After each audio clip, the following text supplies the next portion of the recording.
The moment I discovered my father-in-law's plan, everything inside me went cold. It happened on a night when the city lights were shining across the glass walls of our penthouse, lights I once thought symbolized the success my wife and I built together. I didn't know that behind those walls, someone was preparing to take everything I'd earned. It started with a single message I wasn't supposed to see.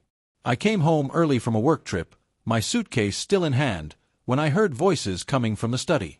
My wife was on a video call with her father. Their tone wasn't normal. It was low, tense, almost excited in a way that didn't feel right. I stood outside the door, frozen, when I heard him say the words that made my blood run cold. If he signs that document, we get access to the entire Penthouse fund. You only need to keep him calm for a few more days. My chest tightened. I couldn't breathe for a moment. Penthouse fund.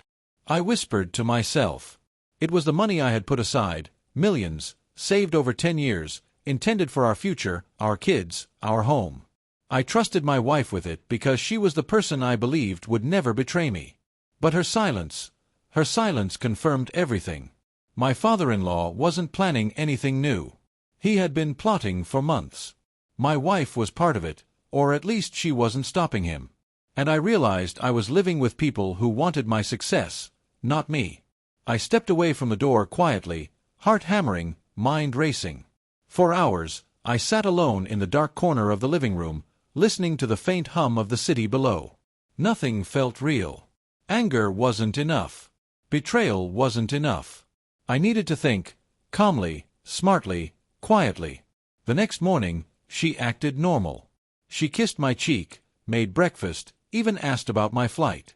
She didn't know I heard everything. And I didn't let her know. That day, I acted like the same trusting man she believed she could fool. But inside, a storm was building. I went to the bank, the same bank where the Penthouse money was stored in a joint account. I walked straight to the private office of the manager, a man I knew well after years of working with him. I smiled politely, asked for the routine account check, and during that time, I executed my quiet move. I transferred every dollar, every last cent, into a new account under my name only. Locked. Protected. Untouchable. It took 10 minutes. 10 minutes to erase months of their planning. 10 minutes to flip the entire game. When I left the bank, the city felt different. Like it had shifted in my favor. For the next 2 days, I kept acting normal.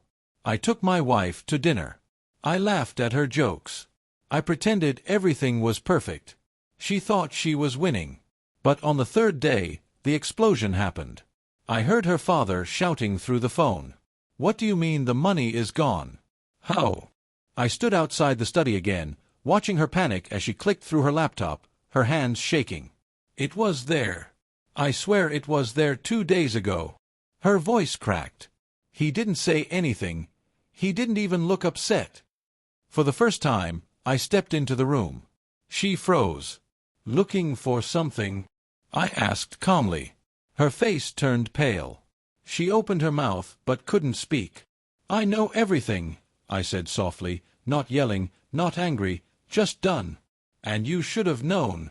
I don't lose what I worked for." Her father was still shouting through the phone. I closed the laptop. She broke down, begging for a chance to explain, but explanations don't erase plans made behind your back. They don't fix betrayal sitting quietly in your own home. I told her the truth calmly. The money was mine. The trust was ours. You chose to break the second one. I packed my things that night. I didn't slam doors. I didn't argue. I just left the penthouse with the one thing that truly mattered: my dignity, my peace, and my future.